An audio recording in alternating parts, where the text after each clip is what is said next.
नमस्कार मेरे प्यारे भाइयों, मेरे परमात्मा के प्यारे जीवहंसों।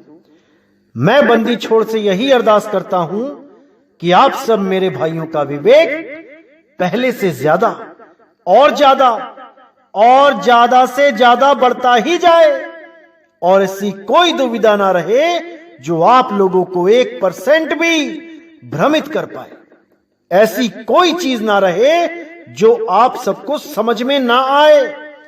हर चीज क्रिस्टल क्लियर होती चली जाए और साहिब की एक एक वाणी आपके समझ में आती चली जाए। सारे भरम के पर्दे खुलते चले जाएं। मैं बस यही अरदास करता हूं अपने सतगुरु बंदी छोड़ कबीर साहब से। तो मेरे भाइयों, आज बहुत इंपॉर्टेंट वाणी लेंगे हम। ये इतनी इंपॉर्टेंट वाणी है कि इस वाणी को समझने मात्र से आपको कबीर साहब के असली स्वरूप के बारे में पता चल जाएगा। ये जितने भी कबीर पंथ कबीर साहब के स्वरूप के नाम पे आपको भ्रमित करके बैठे हैं, इन सब का खुलासा आज हो जाएगा। जितने भी कबीर पंथी आपको कबीर साहब के शरीर से मोह लगवा के बैठे हैं, कोई उनकी मूर्तियां बना के पूजा करवा रहा है, कोई बोल रहा है कि वो सतलोक में सिंहासन के ऊपर बैठे हैं, कोई कहता है कि उनकी काली दाढ़ी है, लंबी टोपी है, कोई कहता है उनकी सफेद दाढ़ी है, लंबी टोपी है। सबके सब देह में ही उलझे हैं, लेकिन सच्चे शब्द को, सच्चे स्वरूप को कोई नहीं जान पा रहा है। तो आज का सत्संग हम कबीर साहब के असली स्वरूप के ऊपर करेंगे कि आखिर कबीर साहब का असली स्वरूप है क्या। क्या वो कोई आदमी के जैसे हैं या वो कोई और आकृति में है? आज इसका पूरा खुलासा कर दिया जाएगा, क्योंकि आपको बहुत से पंथ कबीर साहब के नाम पे भ्रमित करने में लगे हैं। जो पहले तो कबीर साहब को परमात्मा घोषित करने में लग जाते हैं और फिर खुद को ही कबीर बना के परमात्मा बन बैठते हैं। ऐसे लोगों से सावधान रहना है मेरे भाई। कबीर साहब का असली स्वरूप देह नहीं है। मैंने पहले भी बहुत बार समझाया है कि कबीर साहब कोई देह नहीं है भाई। कबीर साहब विदेह पुरुष हैं, विदेह, जिसका कोई आकार नहीं होता, रूप रंग से न्यारा, लेकिन उसको निराकार भी ना समझे कोई, क्योंकि साकार और निराकार दोनों से परे शब्द स्वरूप है। शब्द का भी कोई आकार नहीं होता, लेकिन वो निराकार नहीं कहलाता, क्योंकि निराकार आकाश तत्व को कहा जाता है, ब्रह्म को कहा जाता है। कबीर साहब को शब्द गुरु कहा जाता है, शब्द स्वरूपी राम कहा जाता है, वो शब्द अखंड नाद कहा जाता है, जो घट घट में रम रहा है। सब घट मेरा साइया सुनी सेज ना कोए, बलिहारी वा घट की जिस घट प्रगट होए। तो साहिब हर घट में विराजमान है।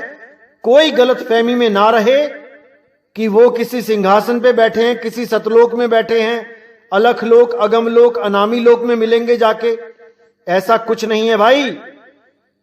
ज्यों तिल माही तेल है, ज्यों चकमक में आग, और तेरा साईं तुझ में है, जाग सके तो जाग। तेरा साईं सतलोक में है ऐसा नहीं बोला साहिब ने, तेरा साईं तुझ में है। पहले तुम्हें खुद को जानना पड़ेगा कि मैं हूं क्या। जब आप खुद को जान जाओगे तब आपको समझ में आएगा कि मेरा साईं मुझ में है। अरे मैं ही तो हूं, किसको ढूंढ रहा हूं? मेरा साईं मुझ में विराजमान है। इसीलिए साहिब ने बोला, आत्म चीन्हे परमात्म चीन्हे, संत कहावे सोए, और यह भेद काया से बाहर, बूझे बिरला कोय। आत्मा को चीनोगे तभी परमात्मा मिलेगा, क्योंकि तेरा साईं तुझ में है। पहले तुझ में यानी कि अपने स्वरूप को जानना पड़ेगा, तब समझ में आएगा कि मेरा साईं तो मुझ में ही है, वो मुझसे अलग हो ही नहीं सकता। लेकिन ये भेद की बातें हैं भाई, ये समझ की बातें हैं, इनको समझना पड़ता है। तो आज का सत्संग हम उस अनमोल वाणी पे करेंगे जिसको समझने के बाद आपके सारे भरम के पर्दे खत्म हो जाएंगे कि कबीर साहब का असल में रूप क्या है, कबीर साहब का असल में नाम क्या है। बहुत इंपॉर्टेंट सत्संग है, आपने पूरा विचार करना है, पूरा विवेक लगा देना है इस वाणी को समझने में। तो क्या कहती है वाणी? नहीं कबीर नहीं धर्मदासा, अक्षर एक सकल घटवासा, सत्य पुरुष वाही सो कहिए, आदि अंत अक्षर गह रहिए। अब यहां पे साहिब ने बिल्कुल क्लियर कर दिया कि जो लोग केवल सोचते हैं कि कबीर कबीर नाम जपते रहें तो हमारी मुक्ति हो जाएगी, या अन्य पंथ के जो लोग हैं वो सोचते हैं अपने गुरु को याद करते रहें, अपने गुरु का नाम जपते रहें, मुक्ति हो जाएगी, तो दोनों को ही मना कर दिया साहिब ने कि नहीं कबीर नहीं धर्मदासा। ना तो कबीर कबीर करने से मुक्ति होगी और ना ही धर्मदास धर्मदास करने से, ना ही गुरु का नाम जपने से, ना ही किसी शिष्य का नाम जपने से। इसीलिए साहिब ने यहां पे गुरु और शिष्य के शरीर का भेद ही खत्म कर दिया कि ना तो गुरु के शरीर को परमात्मा मानो और ना ही शिष्य के शरीर को। यहां पे बिल्कुल क्लियर कर दिया कि नहीं कबीर नहीं धर्मदास, इन दोनों में से वो परमात्मा कोई भी नहीं है। शरीर परमात्मा नहीं है तो क्या है परमात्मा? साफ बोल दिया कि अक्षर एक सकल घटवासा, यानी वो एक अखंड अक्षर, अक्षर यानी अविनाशी, वो एक अखंड नाम जो सकल घटों में विराजमान है, वही परमात्मा है। क्योंकि बहुत से ऐसे अधूरे गुरु हैं जो आपको कबीर साहब के सिद्धांत के बारे में बताते बताते कबीर साहब की देह के पीछे लगवा देते हैं, कबीर साहब की देह को ही परमात्मा घोषित कर देते हैं। कई ऐसे पंथ हैं, कई ऐसे भगत हैं जो कहते हैं हमें कबीर साहब ने दर्शन दिए, हमें कबीर साहब ने मंत्र दिए सपने में, हमें कबीर साहब ने काली दाढ़ी में दर्शन दिए, फिर हमें सफेद दाढ़ी में दर्शन दिए। ऐसे भरमाने वाले बहुत हैं। आपने पूरा विवेक लगाना है कि भाई जो चीज बदलती है वो परमात्मा नहीं हो सकता। परमात्मा एक रस होता है, वो अखंड होता है। इसीलिए बोला कि नहीं कबीर नहीं धर्मदासा, अक्षर एक सकल घटवासा, यानी शरीरों को और नामों को दोनों को खंडन कर दिया यहां पे। क्योंकि कबीर साहब का भी शरीर बदला है। यहां पे बच्चे के रूप में आए, फिर थोड़े बड़े हुए, फिर जवान हुए, फिर बूढ़े होके चले गए। तो उन्होंने भी यहां बताया कि शरीरों का ध्यान नहीं करना है, शरीरों के चक्कर में नहीं पड़ना है। वही हाल धर्मदास जी का था। जब यहां पैदा हुए तो बच्चे थे, फिर बड़े हुए, फिर और बड़े हुए, बूढ़े हो गए। तो यहां बिल्कुल शरीरों से अलग कर दिया गया कि नहीं कबीर नहीं धर्मदासा, अक्षर एक सकल घटवासा। उस एक अक्षर अविनाशी को जानो जो सकल घट में वास कर रहा है, हर आत्म घट में विराजमान है। अब आगे कहते हैं सत्य पुरुष वाही सो कहिए, आदि अंत अक्षर गह रहिए, कि तुम सत्य पुरुष उसी को मानो, उसी आदि अक्षर को। आदि अंत अक्षर गह रहिए, उसी आदि अक्षर का सिमरण करो, अंत समय में उस आदि अक्षर का ध्यान करो, तो तुम सदा सदा के लिए उस आदि अक्षर में, उस सत्य नाम में, उस सत्य शब्द में समा जाओगे। फिर तुम्हारा आना जाना सदा के लिए खत्म हो जाएगा। तो आगे कहते हैं अक्षर मूल और सब डारा, शाख समैनी पत्र पसारा। कथा जो कही कही ज्ञान सुनावा, यही भांति संसार बुझावा। जिन बूझा तिन धोखा माना, सकल बात मिथ्या कर जाना। अब यहां पर बहुत विवेक लगाने की जरूरत है, बहुत ज्यादा। तो साफ बोल दिया कि अक्षर मूल और सब डारा। वो मूल अक्षर है, सबका मूल, वो आदि अक्षर। ये 52 अक्षर नहीं है जो इंसानों ने बनाए हैं, वो आदि अक्षर सबका मूल है। क्या हिंदू, क्या मुसलमान, क्या सिख, क्या पारसी, सबका वो मूल आदि अक्षर है। और शाख रमैनी पत्र पसारा, यानी ये जितनी भी रमैनियां हैं, जितने भी ग्रंथ हैं, ये उसकी शाखा और पत्र यानी कि पत्ते हैं। मूल क्या है? वो आदि अक्षर। तो कहते हैं कथा जो कही कही ज्ञान सुनावा, यही भांति संसार बुझावा। यानी इस आदि अक्षर के बारे में, इसको समझाने के लिए मैंने ज्ञान को कथा के रूप में समझाया। कथा जो कही कही ज्ञान सुनावा। जैसे आपको पता है कि धर्मदास जी को 100 बार समझाया ये मूल ज्ञान, लेकिन वो समझ नहीं पाए। क्यों नहीं समझ पाए? क्योंकि इतना विवेक उनमें नहीं था। इसीलिए उनको समझाने के लिए एक कथा का निर्माण किया कि परमात्मा के 16 पुत्र थे, वहां से ऐसे ऐसे काल ने भक्ति करी, अलग देश मांग लिया, वहां से अष्टांगी को भेजा गया सृष्टि रचना के लिए। तो जब ये कहानी सुनाई तो उनको जल्दी समझ में आ गया। और आप लोग भी यही कहानियां सुन सुन के कबीर साहब को इष्ट मान के बैठे हैं। यही अनुराग सागर की कहानी पढ़ के आपने कबीर साहब को अपना इष्ट मान लिया। अब लेकिन कहानी के द्वारा उनका स्वरूप नहीं समझ में आ सकता कि कबीर साहब हैं क्या, क्योंकि आपकी कल्पना शरीर से आगे जा ही नहीं सकती। आपने ब्रह्मा जी, विष्णु जी, महेश जी को भी शरीर माना, अष्टांगी जी को भी शरीर माना, आगे काल भगवान को भी शरीर मान लिया और कबीर साहब को भी शरीर मान लिया, क्योंकि शरीर से आगे आप बढ़ ही नहीं सकते। इसीलिए साहिब ने यहां बोला कि जो मैंने ये सारा ज्ञान सुनाया कथा के रूप में, वो केवल उस आदि अक्षर को समझाने के लिए बताया, क्योंकि मेरा असली स्वरूप आदि अक्षर है। मेरा स्वरूप देह स्वरूप नहीं है। देह तो मैं धारण करके आता हूं तुम लोगों को समझाने के लिए, और जब तुमको समझा के मैं चला जाता हूं तो मैं फिर से उस विदेही स्वरूप में आ जाता हूं, जिसको अखंड नाद सार शब्द बोला गया है, जिसको शब्द गुरु बोला गया है। उसी के लिए साहिब ने बोला हम हैं शब्द, शब्द हम माही, और हम से भिन्न और कछु नहीं। कि मेरा असली स्वरूप शब्द है, और देह तो केवल तुम्हें समझाने के लिए धारण की जाती है। असल में मैं विदेही हूं, विदेही।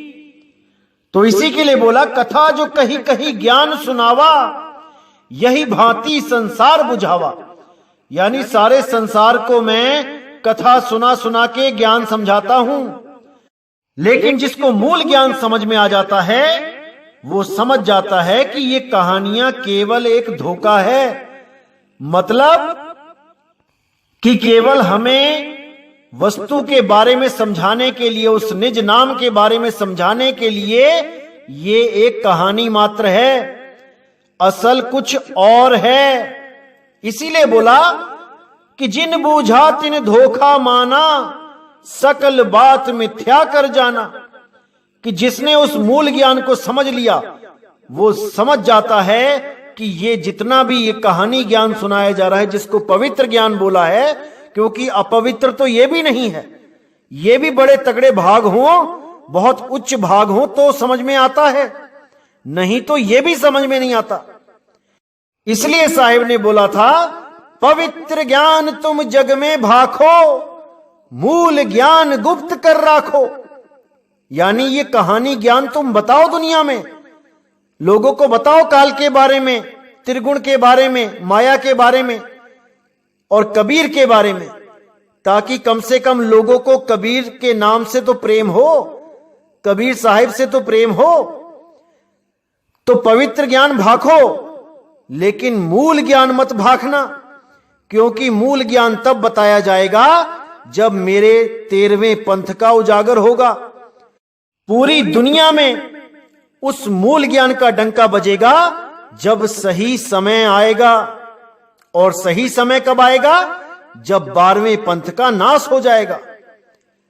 तो आपको मैंने जैसे बताया कि 12वें पंथ का नाश कब हुआ? 11 अक्टूबर 2018 को। और 13वें पंथ का उजागर कब हुआ? 13 अक्टूबर 2018 को। और तब से ये पूरे विश्व में मूल ज्ञान का डंका बजा रहा है। बहुत से देशों से फोन आते हैं, अलग अलग पंथों के लोगों के फोन आते हैं, क्योंकि इस पंथ में कबीर साहब का वचन है कि इस पंथ में सब पंथ समा जाएंगे। जो भी इस सत्य ज्ञान को समझेगा वो इस सत्य से अलग नहीं रह पाएगा। वो सब पंथों को छोड़ के, वो सब धर्मों को छोड़ के, वो सब जात पात को छोड़ के इस पंथ में समा जाएगा और सत्य को प्राप्त कर लेगा। तो इसीलिए साहिब ने बिल्कुल क्लियर कर दिया कि जिन बूझा तिन धोखा माना, सकल बात मिथ्या कर जाना। यानी जितनी भी ये 52 अखरियों की कहानी है, जितने भी 52 अक्षरों के नाम हैं, जितना भी ये देह का ज्ञान है, ये सबको मिथ्या जानो। सब बात को मिथ्या जानो। असली बात वो शब्द गुरु है, असली बात वो आदि अक्षर है, वही सतपुरुष है। तो आगे कहते हैं, कहें कबीर ये मन ही है, मन का सकल पसार, चीन ये मन कह बूझिया, आवा गमन निवार। तो साहिब कहते हैं ये 5 तत्व 25 प्रकृति मन माया त्रिगुण, ये सब मन ही है। ये 52 अक्षर मन ही है। मन का सकल पसार, ये 3 लोक मन ही है। सब कुछ ये मन ही है। इसी मन में तुम उलझ गए हो। सूरत रूप तुम्हारी इसी मन में उलझी है। तुमने इसी सूरत को इस मन के पंजे से आजाद करना है। चीन ये मन कह बूझिया, आवागमन निवार। कह रहे चीन्हो कि ये मन कहां है, इसको बूझो। अगर इसको बूझ लिया तो समझो आवागमन निवार, तुम्हारा आना और जाना सदा के लिए खत्म हो जाएगा। लेकिन बिना मन को बूझे उसे नहीं मार सकते। जब तक दुश्मन का पता ना हो उसको खत्म नहीं कर सकते। इसीलिए साहिब ने बोला, मन को मार गगन चढ़ जाई, मान सरोवर पैठ नहाई। कि जब तक इस मन को चीनोगे नहीं, जब तक काल को जानोगे नहीं, काल के सिर पे पैर कभी नहीं रख सकते। पहले तुम्हें काल को समझना पड़ेगा, काल है क्या।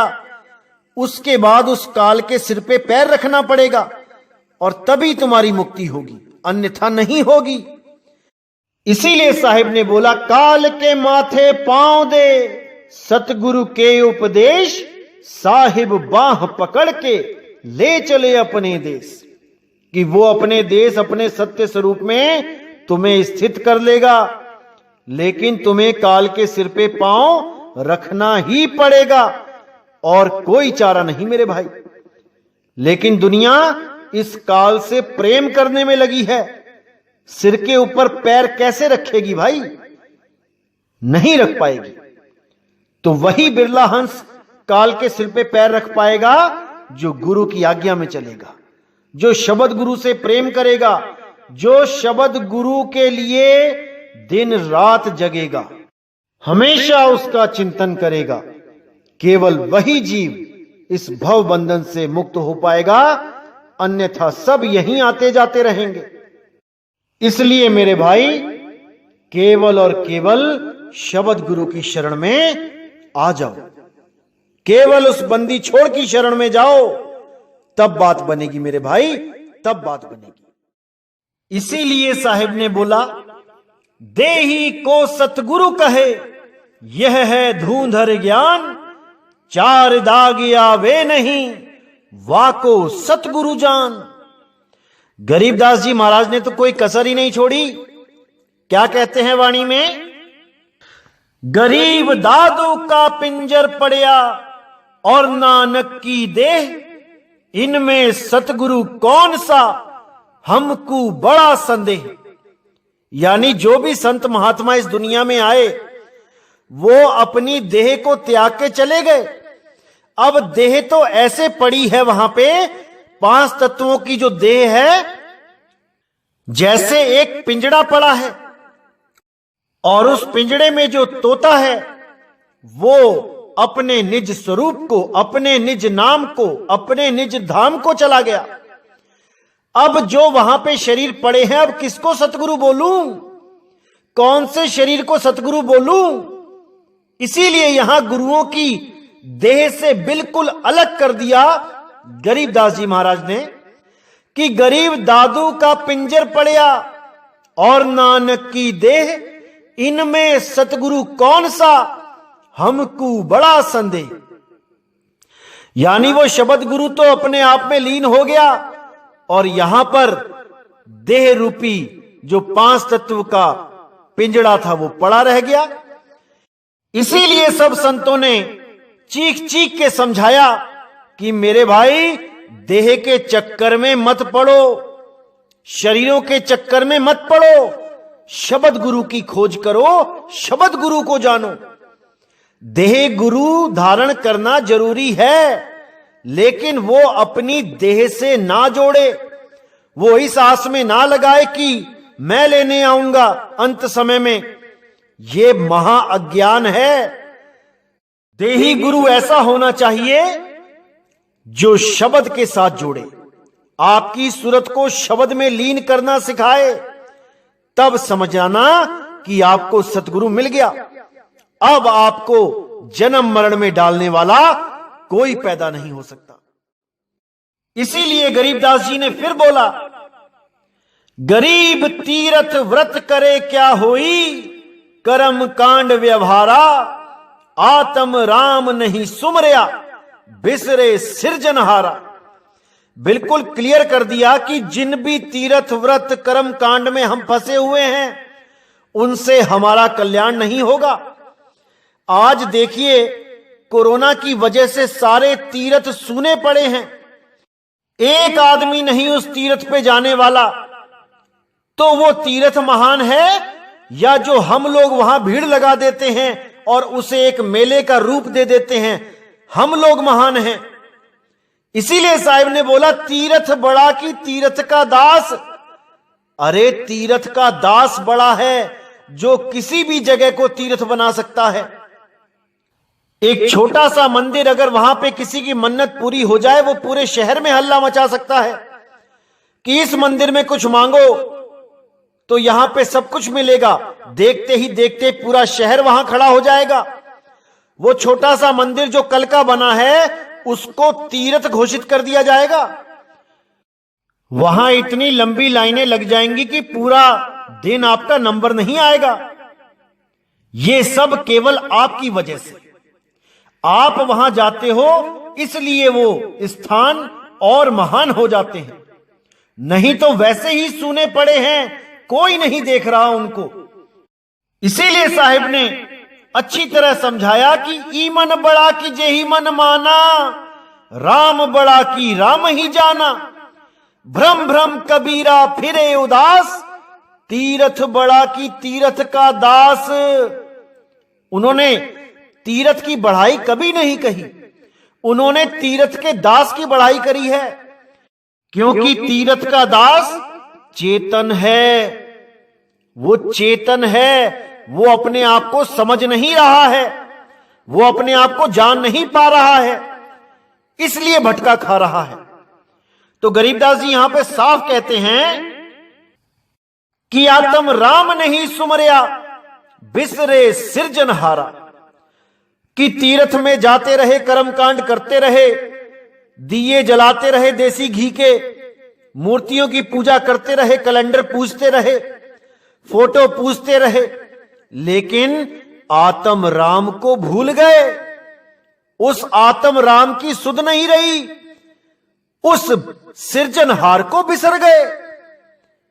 इसी बात को कबीर साहब ने भी समझाया कि आत्म ज्ञान बिना नर भटके, कभी मथुरा कभी काशी, जल में मीन प्यासी, मोहे देखत आवे हासी।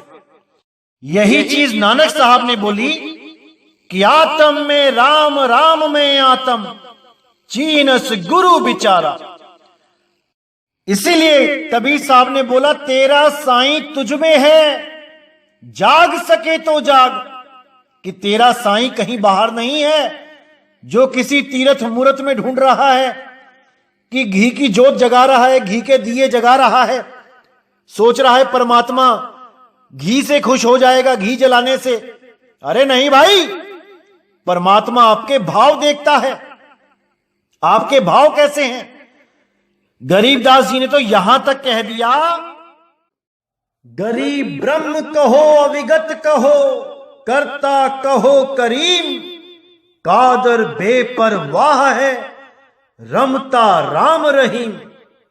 यहां गरीबदास जी साफ कहते हैं कि ब्रह्म कहो अविगत कहो, करता कहो करीम, उस परमात्मा को आप किसी भी नाम से पुकारो, उससे कोई फर्क नहीं पड़ता। आप चाहे उसको राम कहो, चाहे कृष्ण कहो, चाहे हनुमान कहो, चाहे अल्लाह कहो, चाहे वाहेगुरु कहो, इससे कोई फर्क नहीं पड़ता। चाहे जीसस कहो, चाहे बुद्ध कहो, चाहे जैन कहो, इससे कोई फर्क नहीं पड़ता, उसको इससे कोई मतलब नहीं।